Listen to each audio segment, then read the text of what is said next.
Napoleon said, number one, a leader needs unwavering courage. And I don't know if I totally agree with the unwavering part of this or not, because sometimes our courage does waver a little. You know, bend but not break. You know, courage mounts up, and then sometimes we have the doubts that creep in, and we reach a little deeper to find that courage that overcomes our doubts and our fears.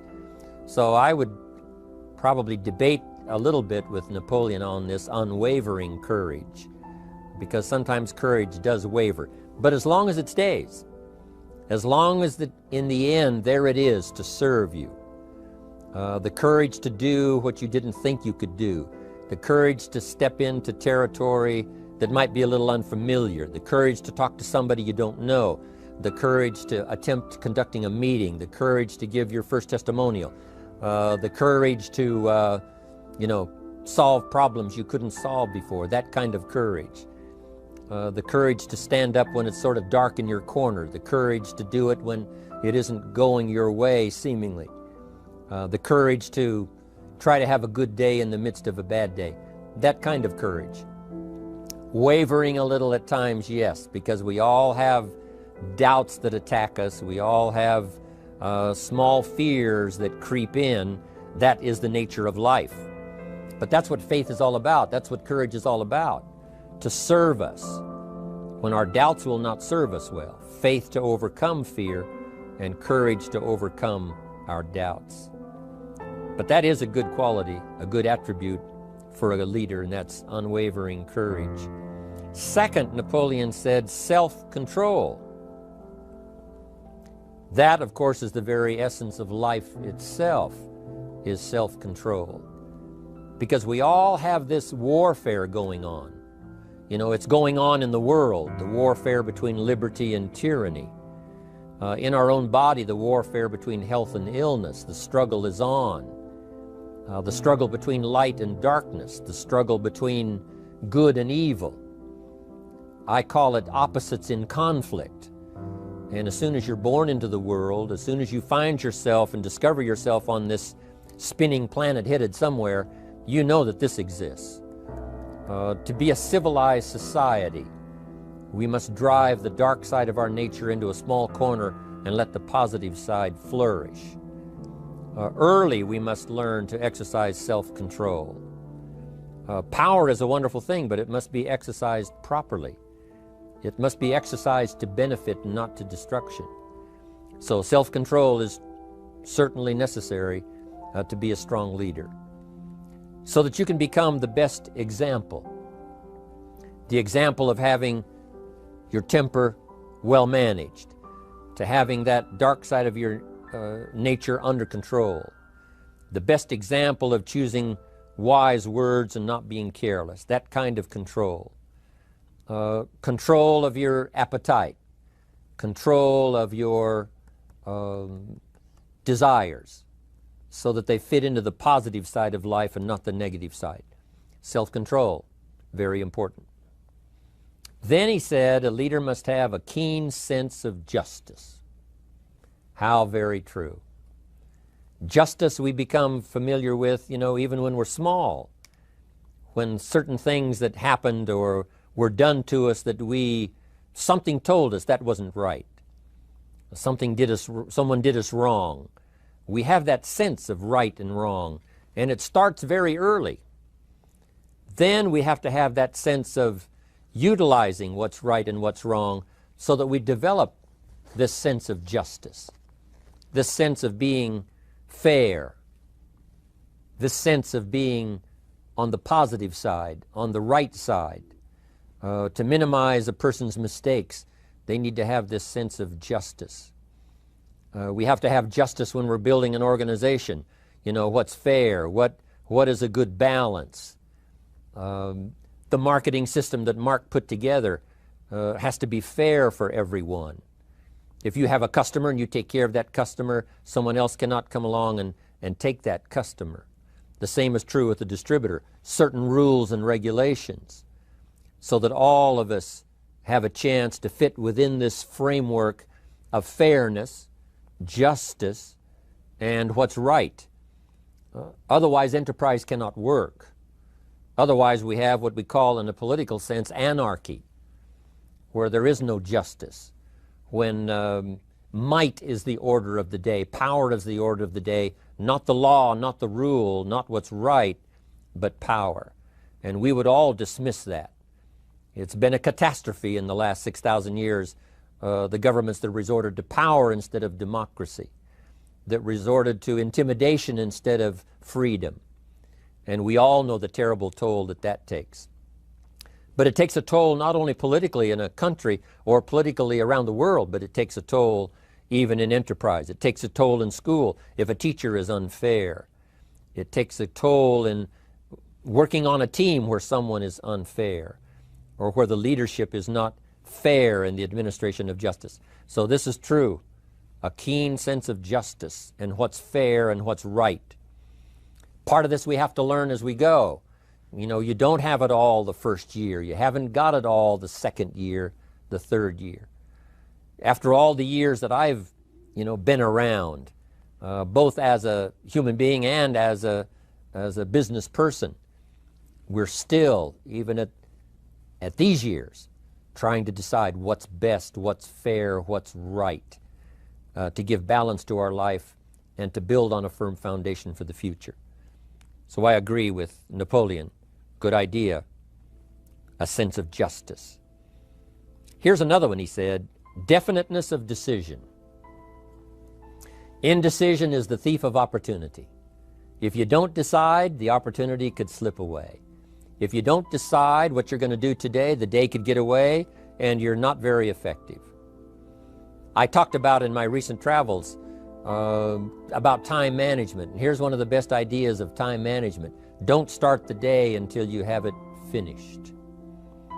Is it possible to finish the day before you start it? And the answer is yes. If you don't finish it to the best of your ability, have some idea, some good plan, sure enough, the day escapes. And in the morning you say, let's see, what should I do now? In the afternoon you say, hey, time's getting away from me, what should I do now? And now most of the day is lost. Most of the day escapes not being utilized and doesn't work for you simply because you didn't make those decisions early, at the early part of the day. The decisions we make in the early part of our life sometimes last for a lifetime. The early decisions that you make about what you're going to do with your life as far as Herbalife is concerned, those decisions are vitally important. If you neglect them and don't make them, sure enough, the time passes and the opportunity sometimes is diminished, and sometimes you spend a lot of time now catching up simply because you didn't make those early decisions. So it's the decisions at the first of the day, it's the decisions at the early part of the month, it's the decisions at the early part of the year that greatly determines what kind of year you're going to have. The decisions you make in the early days of your marriage, sometimes those are the decisions that affect the marriage for a lifetime. The decisions you make at the first chance you see opportunity, those decisions, what you're going to do with it, how far you're going to take it, what it's going to be meaning to you in the years to come. Those early decisions are vitally important. Then we need decisions to correct poor decisions, to overcome our mistakes. It's possible, of course, for all of us to make unwise decisions. And at the end of one year, at the end of 1 week, 1 month, or at the end of a few years, we say, that decision cost me too much. Cost me a lot of time, cost me a lot of money, cost me maybe a good relationship, cost me a chance to be productive. But as long as you're alive, there's still a chance to use new decision power to correct the mistakes of decisions that were bad in the past. All of us have the opportunity to do that, but I think Napoleon was right here too. You got to be definite in making decisions so that the opportunity doesn't pass you by. Take advantage. Here's the next one. Napoleon Hill said, a good leader has definite plans. How important that is. And of all the years, I think, to cash in on Herbalife's momentum and make some plans for the future, this has got to be one of the greatest years. Herbalife in these 18 years now has created some incredible momentum, not only in opening up the countries, but momentum in the refinement of our marketing, momentum in developing new products, momentum in developing our support system. The key is now for you to make plans to ride on that momentum. Herbalife is like the tide that comes in, and the rising tide lifts all the ships if they're in the water. If your ship and your boat is not in the water, even though the tide comes in that would lift all the ships, if yours is not in the water, then it doesn't benefit you. So here's what you should do. Have the same intensity to make your plans for the future as Mark Hughes has. As the President's team, Chairman's Club especially, make the plans for the Herbalife company future, you've got to now make your plans. Don't let this momentum pass you by. Don't let this momentum go uncashed in on. Don't let it be like a lost cause for you. And maybe you've, because of the lack of plans, have lost a month or two, or you've lost a week or two, or maybe you've lost a year and you were 10% effective instead of 100%. Now's the time to change all that and start making some plans. Your Herbalife plans, they're vitally important. You might as well cash in on the Herbalife plans for world expansion, the Herbalife plans for expansion within your country, the Herbalife plans for the expansion of the business, the incentives. Cash in on that, capture that, and say, I've got to have some plans that match Herbalife. Not necessarily match Herbalife in numbers, but that can match Herbalife in momentum, that can match Herbalife in cashing in on the opportunity, your plans for Herbalife expansion. You got to have some plans for your family, right? You got to take your family along, don't leave them out. One of the challenges all of us have in making our plans is how to balance everything. To make sure that we don't regret at the end of the year, I spent too much time on that. I spent too much money. And then if you have, say, how can I not do that again? And construct some better plans so that you won't have any regrets at the end of a year to come, 5 years to come, 3 or 4, 5 years to come. Definite plans. The plans for the use of your money. One thing I've admired about Mark Hughes since I've met him all those years ago, once he started becoming successful, he had a splendid plan, not only for his personal success in terms of financial security, but in terms of the company. Because Mark has to look after the company and make sure that the company is secure, that the company has plenty of reserves, so that no matter what happens around the world, and when you're doing business in 37 countries, you can imagine what the challenge is to make sure the plans for each country are there. The backup plans, the financial plans, as well as products and opportunity and marketing. It is a challenge beyond comprehension to most of us what kind of planning that takes in terms of trying to make Herbalife secure for the future. I described it in one of the summit classes as Mark takes the same pledge that the President of the United States takes, and that is to preserve and protect and defend the Constitution, says the President. But Mark has to preserve and protect and defend the company to make sure it's viable, not just in America where it started, but all around the world in each country. It's an awesome responsibility. But now for you, your plans to be financially secure. If you're starting to make some big money in Herbalife, I'm telling you, you got to have a good plan for your resources so that you find yourself secure regardless of what happens. I agree with Napoleon here. You got to have good plans. One more on plans, and that is the plan for your personal development. The plan to be better this year than last year. The plan to take the classes, attend the workshops, do everything you possibly can to show personal progress, not just financial progress, not just the progress of having one more car or one more home, but the progress of personality, the progress of communication skills, the progress of recruiting skills, the progress in how to deal with people, progress in using your influence so that it multiplies its power by 5 by 10 versus what it used to be. You need those kind of plans. A plan for personal growth, personal development, a plan to be all that you can possibly be in the years to come as you develop your Herbalife business and your life business and your family business, all of that. Got to have good plans. Next, Napoleon Hill had a good saying. It was something my father had and passed it on to me as a good philosophy. And here's what he said. A good leader has the habit of doing more than what he gets paid for. What an incredible philosophy this is. The habit of doing more than you get paid for.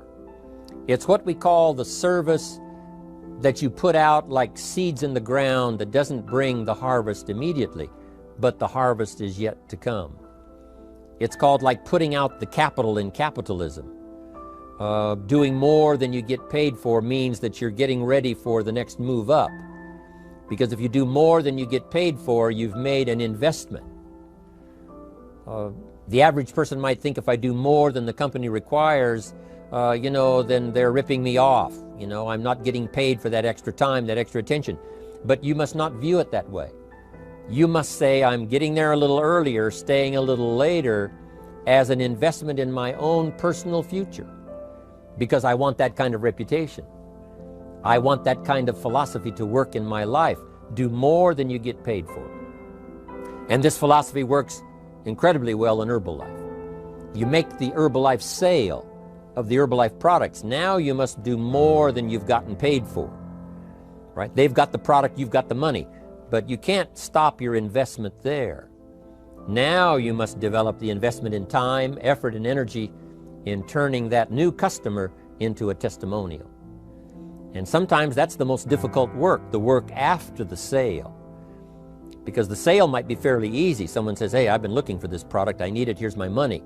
But now you've got to stay with them, make sure they don't just buy the product, but that they use the product. And that they don't just use the product, they keep using the product.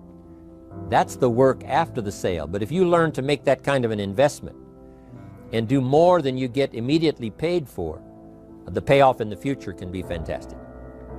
Because as we all know in Herbalife, what really pays off is not a sale of the product. What really pays off is a testimonial. A testimonial that gives you more sales than you can keep up with. A testimonial that takes you places you could never go by yourself, introduces you to people you'd never see on your own. That kind of investment is so powerful. So you do more than you get paid for up front. It's happened for me, making the investment. When I first started lecturing 36 years ago, I talked to high school classes, college classes, service clubs, and I gave it all away. I went and talked for free. Someone said, Mr. Rohn, would you come and do this breakfast talk? I said, sure. Could you do this luncheon talk for this service club? I said, of course. And all of that in the beginning was for free. Primarily because I'd made my fortune, I didn't need the money, but I did it for free, but look what it's made for me by giving that kind of service in those early days. And finally it led to business and led to an enterprise. And I was giving the seminar all those years ago here in Los Angeles, and Mark Hughes was in my audience.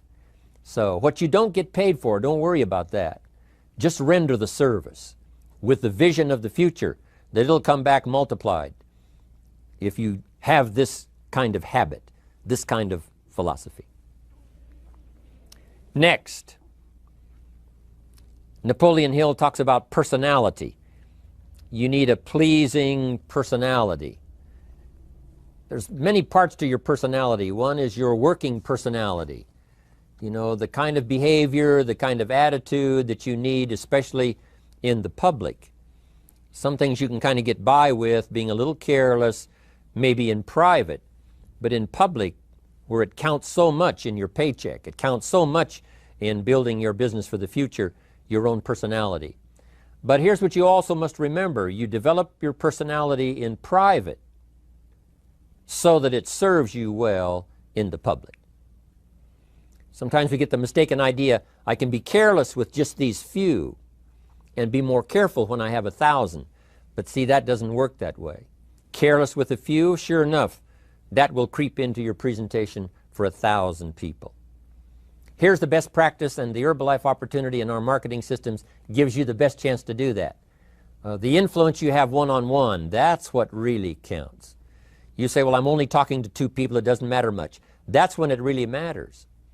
Because if you'll practice well there, using your personality, using your influence, to get someone's attention, to get them to listen, to get them to participate, the kind of personality that someone says, I'd like to be around this person.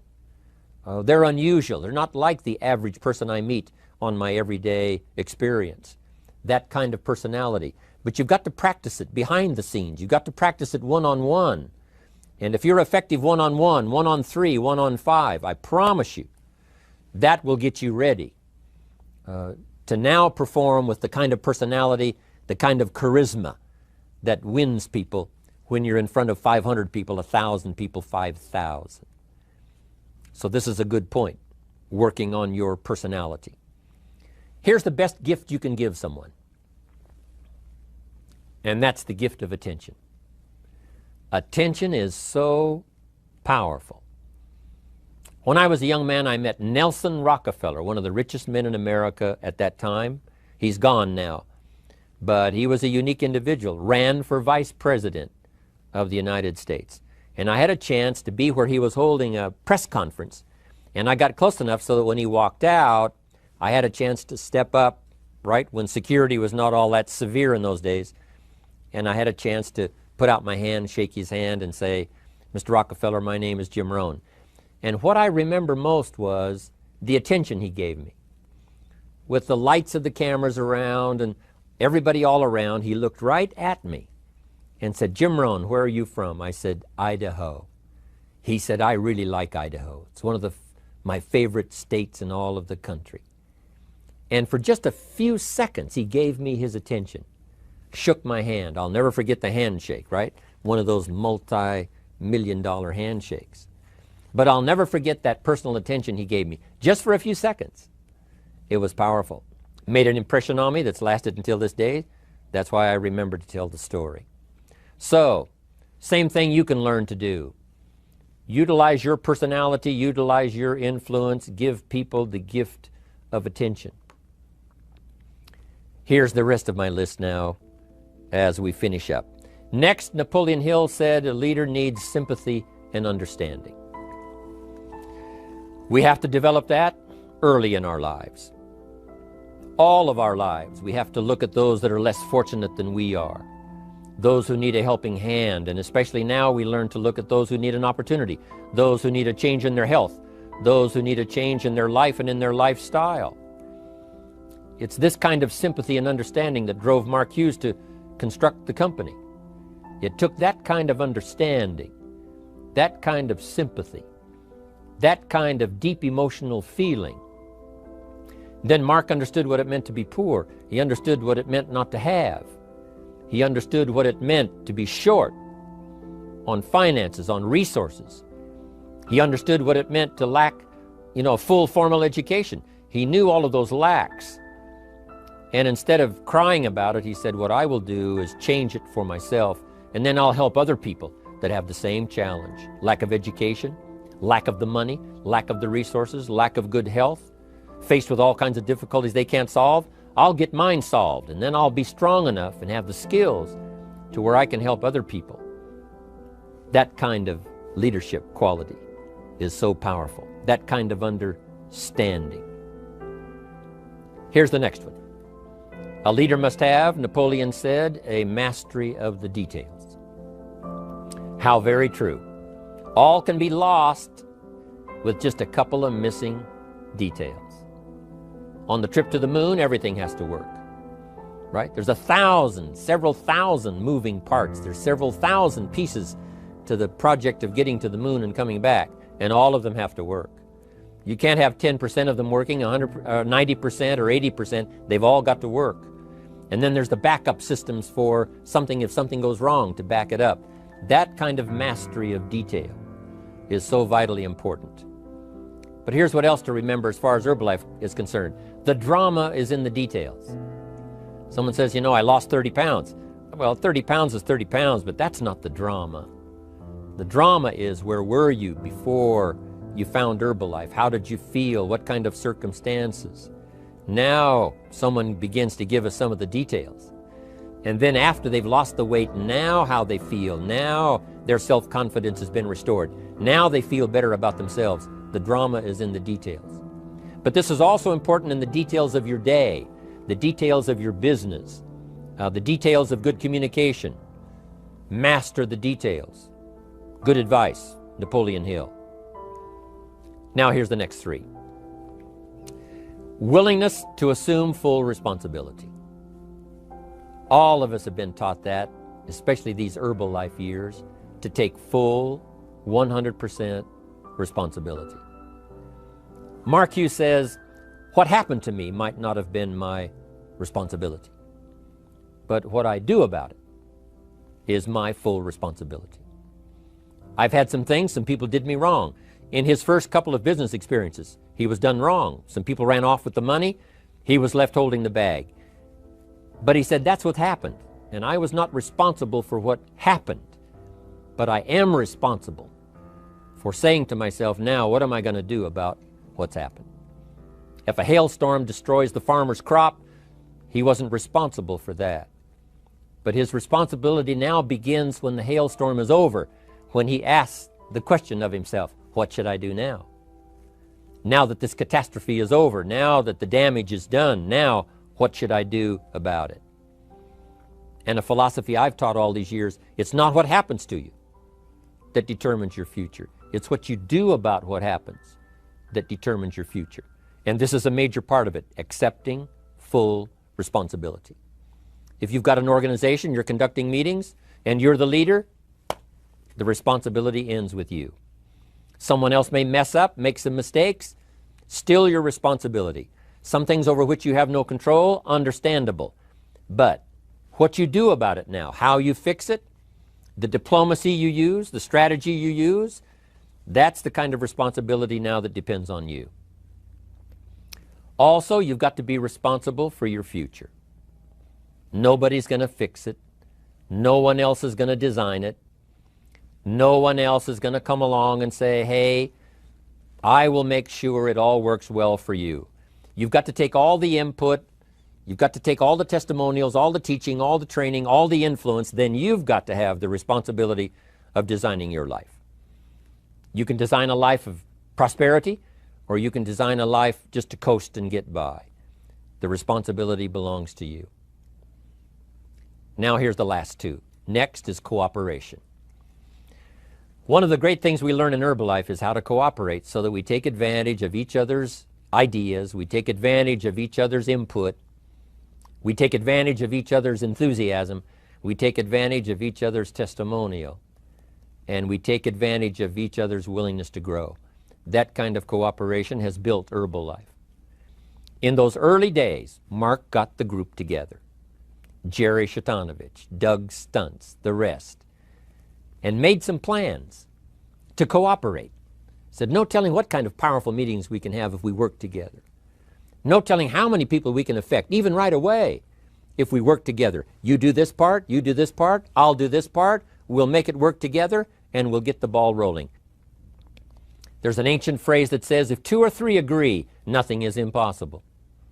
If they agree on the same project, if they agree on the same vision, if they agree on how to get there, I'm telling you, nothing is impossible. Nothing can stand in their way. Just two or three. What's exciting about Herbalife is now we have more than two or three. The president's team now is well populated. Even the chairman's club is growing. The millionaire team is awesome in its numbers as well as in its power. And the cooperation between all of us on the tabulator teams, as distributors, home office, support staff, 15th floor, wherever we come from. If we cooperate, there's nothing we can't do. There isn't anyone we can't touch. There is no country we can't finally get to with this incredible story. Cooperation. That's why I'm here, wanting to do my part, HBN, send out some ideas, give you some notes to take, something to think about and ponder, something to talk about with the people that you associate with and are building your business. That kind of cooperation is going to make this a powerful year. It'll get us to the 2 billion, 3 billion, 5 billion. But it'll get us to much more than just those numbers. It'll get us to a place of honor, respect, prestige, influence, feeling good about ourselves for the hard work that we're doing, cooperating with each other. I want to cooperate with you, helping build your business. All of us cooperate with the support system of Herbalife. We're on our way. We will have the billions. We'll have the stories. We'll have the experiences. Now here's the last one. Napoleon Hill said, a major attribute of leadership is vision. Vision is in many parts. One, a vision for your own course to follow. A vision for you, for yourself. A vision for your financial future. A vision for your health. A vision for your wealth. A vision for you to latch onto and make something out of. A vision for your family. Because vision must now lift others as well as ourselves. Guess what our family is counting on? That we'll be able to see things that at first they cannot see. That we'll be able to look further into the future than perhaps they will be able to look. The same is true with your organization, the people that are around you. They're counting on your vision. Perhaps you've been there a little longer than they have. Maybe you've been there a lot longer than they have. And they will look to you to help them see things that they can't see in the beginning.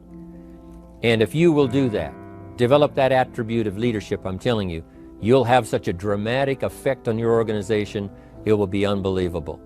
A vision for yourself, a vision for your family, a vision for your organization, a vision for the people that you're close to. The old prophet said, without vision, we die. We perish. Unless we can see into the future, life loses its meaning. Unless we can look further than just where we are at the moment, then we have no reason for faith, no reason for activity. But if we'll develop this skill, beyond any other skill, I'm telling you, it will help us touch people because they'll want to be around us because we have this look into the future. Not only the short-range vision of what we're going to do this week, this month, this year, but the long-range vision like Mark has, taking us to the 5 billion. You can have a vision that will take your organization into the future and bless everybody with success.